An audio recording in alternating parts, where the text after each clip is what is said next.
সুপ্রিয় শিক্ষার্থী, আসসালামু আলাইকুম। আশা করি যে যেখানে আছো ভালো আছো, সুস্থ আছো এবং নিরাপদে আছো। শিক্ষার্থীবৃন্দ, কোভিড-19 পরিস্থিতির কারণে আমরা আসলে স্বাভাবিকভাবে বাইরে যেতে পারছি না। তোমরা স্বাভাবিকভাবে বাইরে যেতে পারছো না, স্কুলে আসতে পারছো না, বন্ধুদের সঙ্গে দেখা হচ্ছে না। এই জন্য নিশ্চয়ই তোমাদের খুব মন খারাপ, তাই না? আসলে এই পরিস্থিতিতে কারো কিছু করার নেই। তবে কোনো দুর্যোগই কিন্তু বেশি দিন থাকে না। এটা এক সময় কেটে যাবে, অন্ধকার কেটে নিশ্চয়ই খুব তাড়াতাড়ি আলো আসবে। তো শিক্ষার্থীবৃন্দ, আসলে যে কোনো পরিস্থিতিকে মানিয়ে নিয়ে সামনে এগিয়ে চলা, এটাই হচ্ছে শিক্ষা। তো আশা করি তোমরা বাড়িতে থাকো, যে যেখানেই থাকো স্বাভাবিকভাবে স্বাভাবিক নিয়মে লেখাপড়া করে যাবে, বাবা মায়ের কথা শুনবে, শিক্ষকদের উপদেশ মেনে চলবে। তো আজকের ক্লাসে তোমাদের সবাইকে স্বাগত জানাচ্ছি। গত ক্লাসে আমি তোমাদের মেলা কবিতাটি নিয়ে আলোচনা করেছিলাম। আজকে আমি এই মেলা কবিতার সৃজনশীল প্রশ্ন এবং কয়েকটি বহু নির্বাচনী প্রশ্ন নিয়ে আলোচনা করব।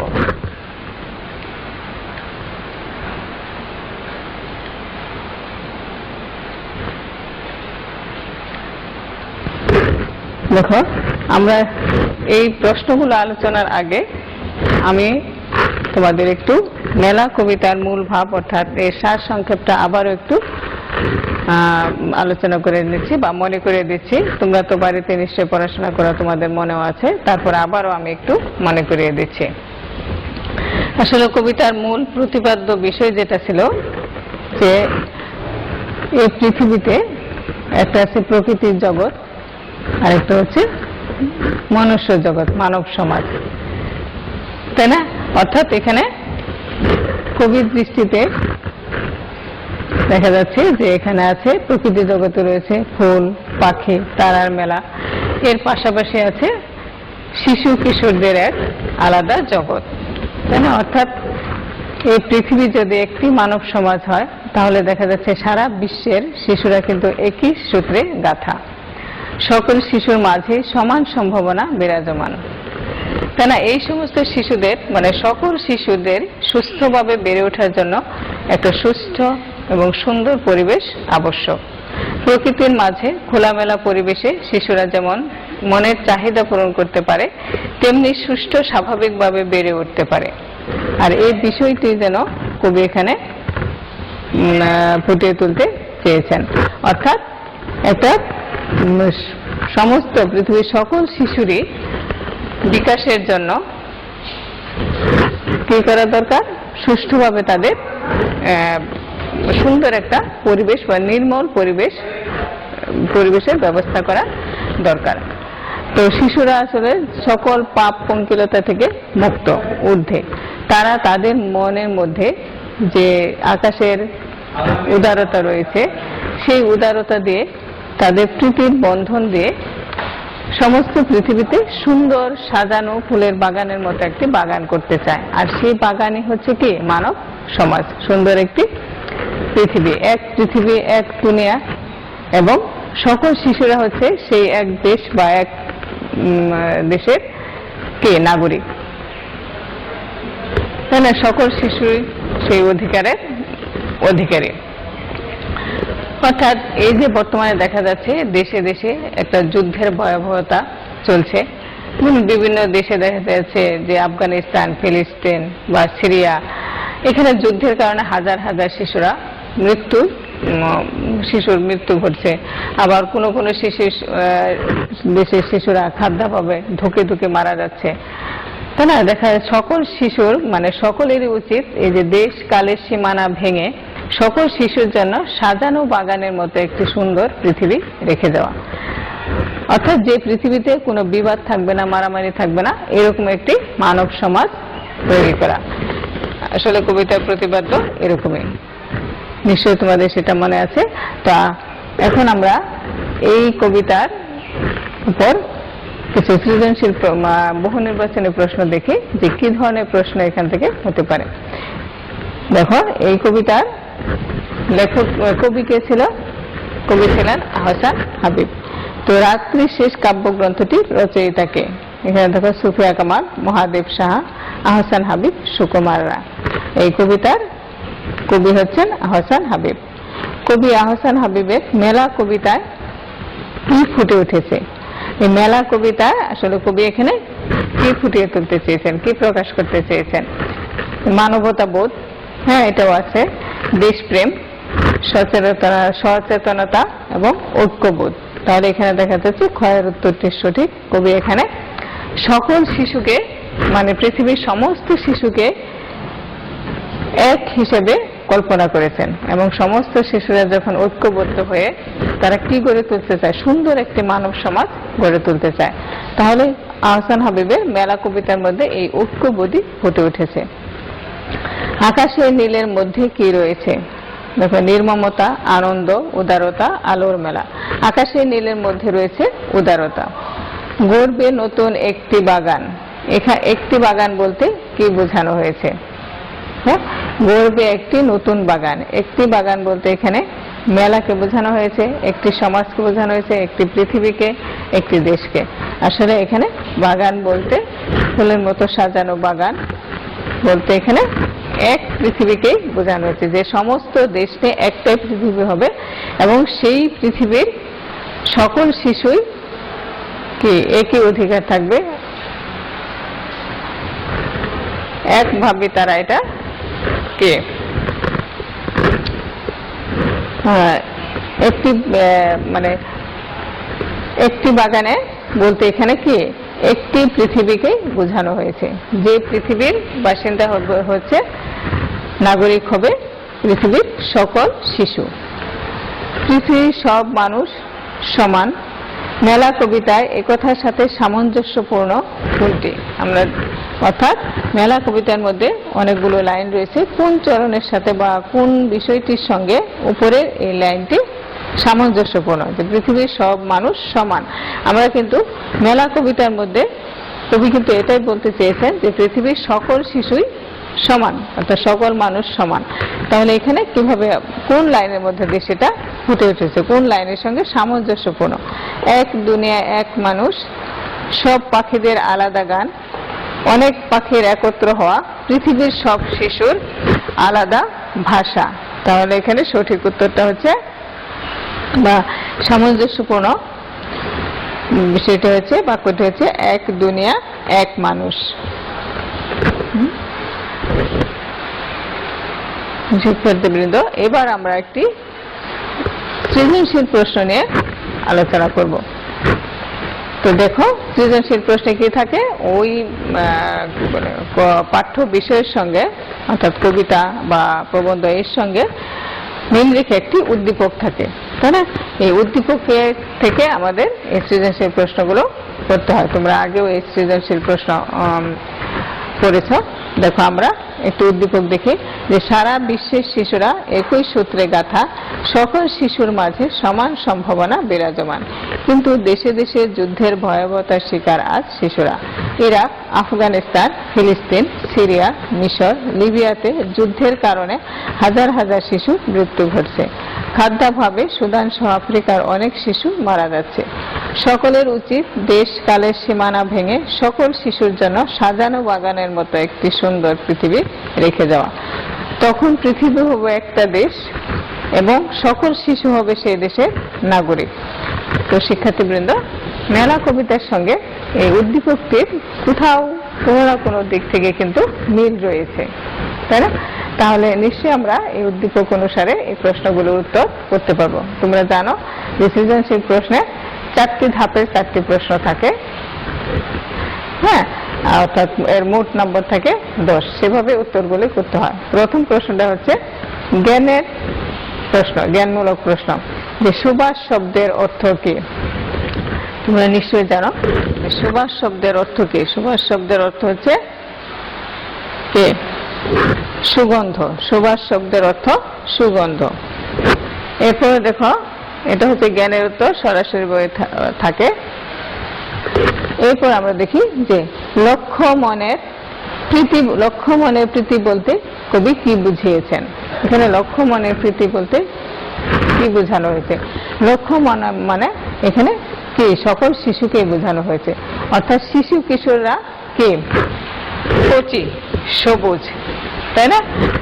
অর্থাৎ এদের মধ্যে কোনো পাপ পঙ্কিলতা নাই, এদের মধ্যে কি আছে, এরা সুন্দর হাসি খুশি সতেজ, তাই না? এই যে কচি ভাই বোন, কবি এদেরকে ভাই বোন বলে উল্লেখ করেছে, যে কচি সবুজ ভাই বোনদের হাসি খুশির মধ্যে লক্ষ লক্ষ সবুজ মনের স্নেহ প্রীতির যে প্রকাশ ঘটেছে তাকেই কবি লক্ষ মনের প্রীতি বলেছেন। অর্থাৎ এখানে সুন্দর প্রীতিময় একটা, সকল শিশুর মধ্যে সুন্দর প্রীতিময় একটা সম্পর্ক রয়েছে, সেই সম্পর্কটাকেই কবি লক্ষ মনের প্রীতি বলেছেন। এবারে দেখি আমরা যে অনুধাবনের অংশটুকু, অর্থাৎ এটা হচ্ছে এই প্রশ্নের জ্ঞানের উত্তর। অনুধাবন অংশটুকু হচ্ছে যে লক্ষ লক্ষ কচি মুখের সুন্দরের প্রতিমূর্তি আমাদের এই পৃথিবী, যে পৃথিবী শিশুদের প্রাণের আশায় আলোকিত, আর এই শিশুরাই গড়ে তুলবে সাজানো বাগানের মতো সুন্দর জগৎ, যেখানে কোনো দীনতা বিবাদ থাকবে না, শুধুই থাকবে ঐক্য ও স্নেহ ভালোবাসার বন্ধন। অর্থাৎ এখানে লক্ষ মনের প্রীতি বলতে, প্রীতি কথাটাই হচ্ছে কি সুন্দর একটা প্রীতিময় সম্পর্ক, সৌহার্দ্যের সম্পর্ক, তাই না? এখানে আর লক্ষ লক্ষ কচি মুখ বলতে আসলে মূলত পৃথিবীর সমস্ত পৃথিবীকে একটি মানব সমাজ, এবং এই মানব সমাজের সকল শিশুই হচ্ছে এই লক্ষ লক্ষ কি মনের প্রীতি।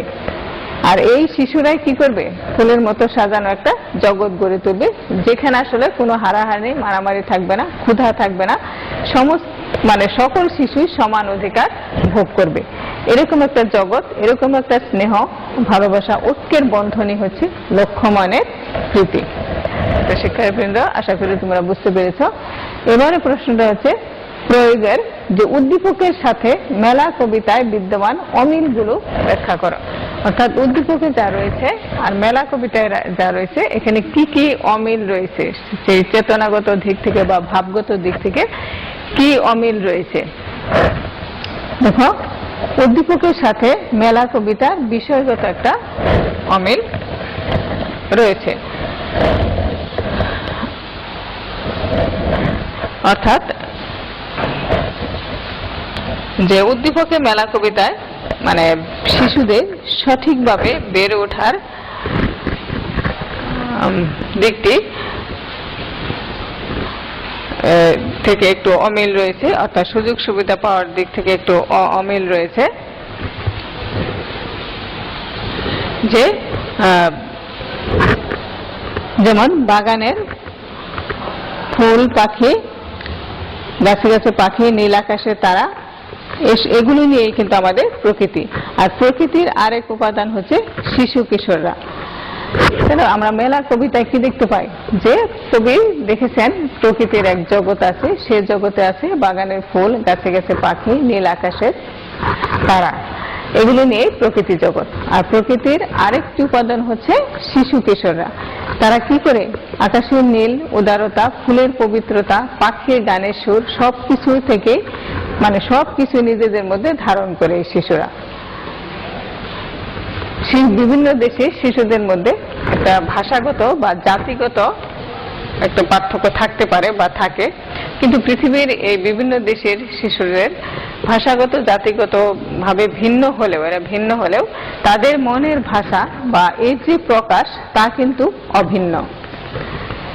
সকল ভেদাভেদ এবং অন্যায়ের ঊর্ধ্বে উঠে শিশুরা পৃথিবীকে প্রকৃতির মতো নির্মল করে সাজাতে চায়, যেখানে পৃথিবী হবে একটা দেশ এবং সমগ্র মানব সমাজ হবে একটি পরিবার। আর উদ্দীপকে কি আছে, এটা হচ্ছে মেলা কবিতায় এভাবে ফুটে উঠেছে। বিষয়টা এরকম যে অর্থাৎ শিশুদের মন হবে কি ফুলের মতো পবিত্র। এরা কোথা থেকে, আকাশের নীল থেকে উদারতা গ্রহণ করে, বিশালতা গ্রহণ করে, ফুল থেকে পবিত্রতা গ্রহণ করে, এবং পাখির যে গানের সুর সবকিছু এরা নিজেদের মধ্যে ধারণ করে, প্রকৃতির মতো সুন্দর করে সবকিছু চিন্তা করে, কল্পনা করে। এই পৃথিবীর সকল শিশুর বৈশিষ্ট্য হয়েছে এরকম। কিন্তু এদের মধ্যে ভাষাগত বা জাতিগত পার্থক্য থাকলেও তাদের আসলে মনের ইচ্ছা বা মনের ভাষা বা মনের প্রকাশ কিন্তু একই রকম। এটা হচ্ছে কি মেলা কবিতা বিষয়। আর এখানে উদ্দীপকে আমরা দেখতে পাচ্ছি কি আছে, উদ্দীপকে রয়েছে, বলা হয়েছে বিশ্বের সকল শিশু একই বাঁধনে বাঁধা, কিন্তু দেশে দেশে যুদ্ধের ভয়াবহতায় শিশুদের জীবন আজ বিপন্ন। প্রকৃতির মতো নির্মল শিশুরা আজ প্রকৃতি থেকে ফুলের সুবাসের পরিবর্তে কি গ্রহণ করছে? হ্যাঁ, এরা সবাই কি, অনেক দেশের শিশুরা কে সমান সেই অধিকার পাচ্ছে না। তারা কি প্রকৃতি থেকে যে সুন্দর নির্মল একটা পরিবেশ তাদের পাওয়া উচিত, কিন্তু সেটা পাচ্ছে না। এই কারণে হ্যাঁ, তারা পরিবেশ থেকে গ্রহণ করছে বারুদের গন্ধ। সম্ভাবনাময় শিশুদের জীবন হচ্ছে বিপন্ন। মেলা কবিতায় বিশ্বের সকল শিশুর জন্য নির্মল, নিষ্কলুষ ও সুন্দর বিশ্বের কথা বলা হলেও উদ্দীপকে যুদ্ধ এবং সাম্রাজ্যবাদের প্রসারের কারণে সম্ভাবনাময় শিশুদের জীবনে নেমে এসেছে এক ভয়াবহতা। আর এখানেই দেখা যাচ্ছে যে মেলা কবিতার সাথে উদ্দীপকের একটা অমিল রয়েছে। অর্থাৎ মেলা কবিতায় যেরকম সুন্দর একটা পৃথিবী, সুন্দর একটা জগতের কথা বলা হয়েছে, কিন্তু বর্তমান বিশ্বের দিকে আমরা তাকালে দেখা যাচ্ছে যে সকল দেশের শিশুরা কিন্তু এই অধিকার পাচ্ছে না। যেটা আমরা উদ্দীপকে দেখলাম যে কিছু কিছু দেশের কথা দেয়া আছে, যে ইরাক, আফগানিস্তান, ফিলিস্তিন, হ্যাঁ, মিশর, এখানে যুদ্ধের কারণে হাজার হাজার শিশুর মৃত্যু ঘটছে। আফ্রিকার অনেক শিশু না খেয়ে মারা যাচ্ছে, খাদ্যাভাবে ধুকে ধুকে মারা যাচ্ছে। তো আমাদের সকলের উচিত কি, যে কালের সীমানা ভেঙে সকল শিশুর জন্য সাজানো বাগানের মতো একটি সুন্দর পৃথিবী গড়ে তোলা। তো এই যে পার্থক্য, এই বিষয়গত দিক থেকে মেলা কবিতার সাথে উদ্দীপকের একটি অমিল রয়েছে। শিশুদের যে প্রত্যাশিত, শিশুরা প্রত্যাশা করে একটা নির্মল পৃথিবী, কিন্তু এর বিপরীতে দেখা যাচ্ছে বর্তমানে যে একটা বিপন্ন অবস্থা রয়েছে, শিশুদের জন্য বিপন্ন একটা অবস্থা। এটার সাথে উদ্দীপকের সাথে মেলা কবিতার একটা অমিল রয়েছে। এরপরে প্রশ্নটা হচ্ছে যে পৃথিবী, আমরা একটু দেখি প্রশ্নটা, যে পৃথিবী হবে একটা দেশ, সকল শিশু হবে সে দেশের নাগরিক, মেলা কবিতার আলোকে ব্যাখ্যা করো। হ্যাঁ, তাহলে আমরা একটু দেখে যে দেখো, সমগ্র বিশ্বের সকল দেশ মিলে হবে একটা দেশ, শিশু কিশোর সহ সকল মানুষ সমান সুযোগ পাবে এবং অধিকারের ভিত্তিতে হবে সে দেশের নাগরিক।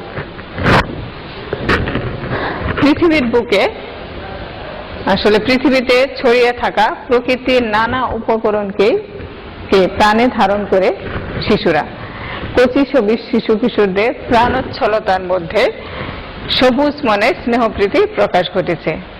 তো দেশ কালের সীমানা পেরিয়ে, অর্থাৎ দেশ ভেদে কাল ভেদে এই সীমানাকে অতিক্রম করে তারা অন্তরের ভালোবাসা দিয়ে গড়তে চায় সাজানো বাগানের মতো পৃথিবী, যে পৃথিবীতে মানে কোনো হিংসা থাকবে না, বিদ্বেষ থাকবে না, হানাহানি মারামারি থাকবে না, অর্থাৎ কোনো বিবাদ থাকবে না। এরকম একটা সুন্দর নির্মল পৃথিবী এরা গড়তে চায়। সকল দেশের সকল ভাষার সকল শিশুরা হবে সেই পৃথিবীর নাগরিক, আর তখন অনেক সুন্দর হবে বা অনেক নির্মল হবে আমাদের এই পৃথিবী। আর এরকম একটা সুন্দর পৃথিবীতে শিশুরা সুন্দরভাবে সুষ্ঠুভাবে বেড়ে উঠবে।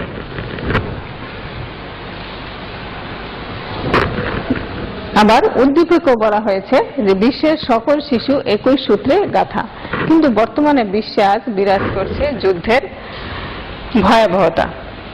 অর্থাৎ বর্তমান বিশ্ব যেন এক যুদ্ধের সাজে সেজেছে। দেশে দেশে মানে লক্ষ্য করলে এটাই প্রতীয়মান হয়।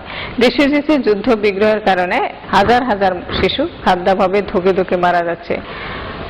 শিশুর ভবিষ্যৎ কি আজ বিপন্ন। কিন্তু শিশুর জন্য সাজানো বাগানের মতো সুন্দর পৃথিবী সৃষ্টি করতে হবে, যে পৃথিবীতে থাকবে না কোনো যুদ্ধ বিগ্রহ, এবং তাহলেই কিন্তু এরকম একটা সুন্দর নির্মল পৃথিবীতে শিশুদের সমস্ত অধিকার শিশুরা পাবে এবং তারা নিজেকে সুন্দর এবং সুষ্ঠুভাবে বিকশিত করতে পারবে। আর যখন পৃথিবীর সকল শিশুরাই এই সুষ্ঠুভাবে বেড়ে ওঠার সুযোগ পাবে, তখনই কিন্তু তারা এই বিশ্বকে আরো সমৃদ্ধ করতে পারবে, আরো সামনে এগিয়ে নিতে পারবে এবং সুন্দর একটা মানব সমাজ গড়ে উঠবে। তো মেলা কবিতাতেও প্রকৃতি ও শিশু কিশোরদের জন্য সুন্দর নির্মল পৃথিবীর কথা বলা হয়েছে। হ্যাঁ, তো এখানে উদ্দীপকে বলা হয়েছে, মেলা কবিতাতে বলা হয়েছে। আর উদ্দীপকের দেশে দেশে যুদ্ধের বিভীষিকা, সেই অপার সম্ভাবনাময় শিশুদের জীবন অঙ্কুরে বিনষ্ট হওয়ার কথা বলা হয়েছে। কিন্তু এটা কখনোই কাম্য হতে পারে না, তাই না? যে নির্মল পৃথিবীতে শিশুরা সবাই সুষ্ঠু সুন্দরভাবে বেড়ে উঠবে, এটাই সকলের কাম্য। পৃথিবীর মানে সকল মানুষ এটাই চায়, সকল শিশুরা এটাই চায়। পৃথিবীর সকল দেশ মিলে হবে এমন একটি সুন্দর ও নির্মল দেশ, যেখানে সকল শিশু হবে সেই দেশের অধিকারী। তাহলে মেলা কবিতায় দেখা যাচ্ছে যে পৃথিবী হবে একটা দেশ এবং সকল শিশু হবে সে দেশের নাগরিক। তো মেলা কবিতার আহ্বান বা প্রতিপাদ্য বিষয় কিন্তু এটাই। মানে উদ্দীপকে যেটা দেখানো হয়েছে যে পৃথিবীতে সকল শিশু একই সূত্রে গাঁথা থাকলেও বর্তমানে আসলে শিশুরা অনেক ক্ষেত্রেই অনেক দেশেই বিপন্ন। কিন্তু আমরা আসলে জাতি বা জাতিগতভাবে বা ভাষাগতভাবে বিভেদ না করে সকল শিশুকে আমাদের এক হিসাবে কল্পনা করা উচিত। আমাদের সকলের উচিত শিশুদের সুষ্ঠু এবং সুন্দরভাবে বেড়ে ওঠার জন্য সুন্দর ও নির্মল একটি পৃথিবী তৈরি করা। তো শিক্ষার্থীবৃন্দ, আশা করি তোমরা এই যে সৃজনশীল প্রশ্ন এর আলোচনাটি তোমরা বুঝতে পেরেছ। তো আমি তোমাদের বাড়ির কাজের জন্য একটি সৃজনশীল প্রশ্ন দিয়ে দিচ্ছি, তোমরা এটা বাড়ির কাজ হিসেবে বাসায় করে ফেলবে।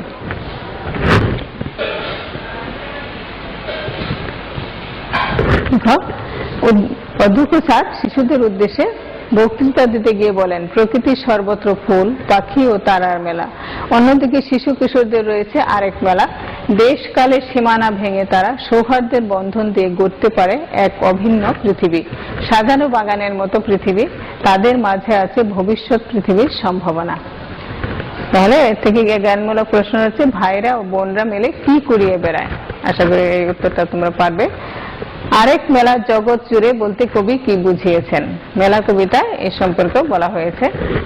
উদ্দীপকে মেলা কবিতার সাথে উদ্দীপকে মেলা কবিতার কোন দিকটি ফুটে উঠেছে ব্যাখ্যা করো।